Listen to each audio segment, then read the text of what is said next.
Hey folks, it's Jim. Just wanted to go over a product that I'm sending to my son. It's a 3-pack of socks. It's online for, I think, 12 something, which I found an awesome price for what you get. And that's just for me. You work with whatever socks work for you. I can't tell you what to do. I can tell you what I do. But anyway, what this comes with is a nylon sock, under sock, for those of you who don't like wool. Then it comes with a 90% merino wool over the calf sock, so it comes almost up to the knee, and in some cases does, depending on how tall you are. And you get both of those in one pack, and then they send you another one, which is, I think, 80% merino wool. And it goes up to your calf again, but it's the medium weight, okay? So it's not heavyweight wool, it's medium weight. And I like the idea of having the ability to go up or down depending on the range or the temperature that you're going to be at. But what I like about this heavy wool sock is use the medium and the nylon underlayment, right? And use that throughout the day, and then when you get in and pull in, you can use the 90% wool to get those feet toasty warm by the fire, right? And that's kind of a nice feature about this. And also you've got a spare pair of socks all in one kit, but that allows you to go up or down in thickness as you need to. And then that brings me to another part of why I thought I'd do this video too. Your feet are the most important tool you're ever going to have in bug out, or in any major situation. Being able to walk distances and get away from disasters is going to be a huge factor. And if we don't take care of our feet or know how to take care of our feet, we could be in big problems. So I would recommend that most people look that up. I know for me, I carry moleskin. I also break in my boots, and I utilize different socks, and I know what each sock setup can do and how far I can go and how soon I need to change socks or whatever. And then washing the socks in the field too, doing that sort of thing, learning all of these things. It's very important. I see, being with the Marines for a long time, that's one of the things I've seen men bleed through their boots. Their feet were so bad. And that's all from not knowing how to properly set up your footwear and your gear, or trying to do 15 miles with 40 or 60 pounds on your back with a brand new pair of boots is not intelligent. So I just thought I'd bring that up. Have you broken in your bug out footwear? Do you know what you're going to wear? Do you wear something every day in your daily life that is prepared related? And are you ready with multiple foot cover setups so that you can adapt to different situations and climates and so on and so forth? I know here for the North, it's very important to be able to change socks. I know when I was with the Corps, I would have certain people change their socks halfway through a hump. And a hump means walking, hiking, trekking with a pack on your back, just because I know that they had bad feet.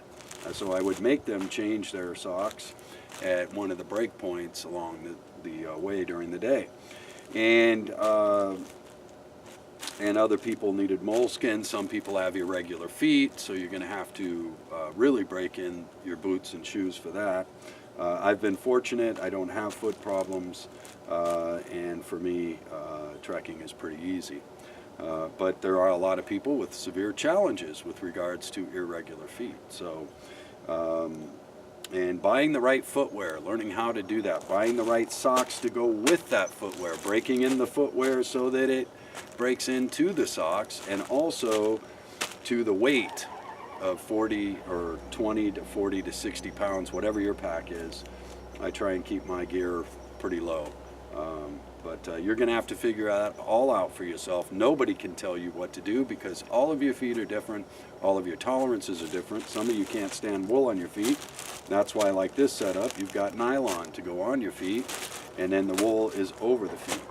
It's not directly on the feet because wool can be abrasive over a long period of time, and I always taught my Marines to do that as well, because wool can be abrasive. Some people's feet cannot take it, but most people's feet can tolerate nylon. It's very smooth and protective to the foot, isn't it?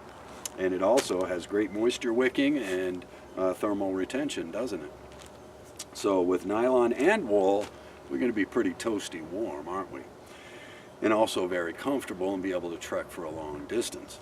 So have you thought about different sock setups? And that's what this setup prompted me to do the video. As we know, our boys, we send them socks and underwear and stuff like that, don't we?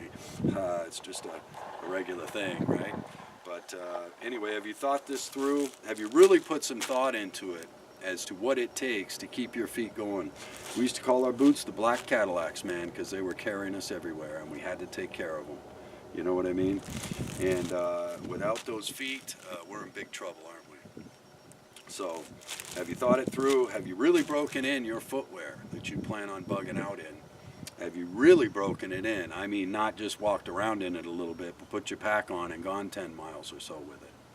And figure out, because once you put 20, 40, or 60 pounds on your back and you start trekking, trust me, that footwear is going to change on your foot because you're changing the way you walk and the amount of pressure that's going to that insole, isn't it?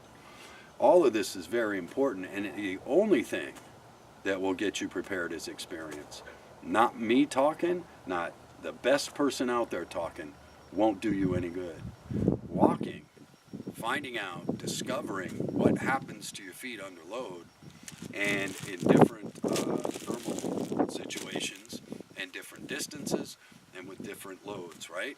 All of this changes your gait.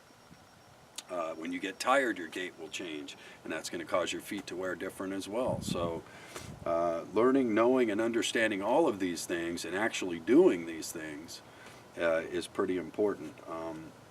Talking about preparedness can be done in a multitude of things, but in this particular situation, only your knowledge and experience is going to help you, because everybody's feet are different. Everybody's tolerances are different. Everybody's footwear will be different, and therefore everybody's needs are different. So anyway, I just wanted to share that. This is one way that we can have some versatility depending on what our feet are. And I always recommend wool because wool is somewhat fire resistant. It also is great for wicking moisture, and it is just always been the way to go. So if you're wearing a fancy synthetic sock, well, it's probably a great sock and all of that, but can you get your feet up by that fire with it? And that's something you might want to think about. So anyway, I just want to share that. Hope you're all doing well. Just a little bit of my experience about feet in the field. And don't forget your moleskin or something equivalent in case you do have a foot problem. It's nothing worse than having a huge blister and trying to walk for a distance with a pack on your back. Jim out.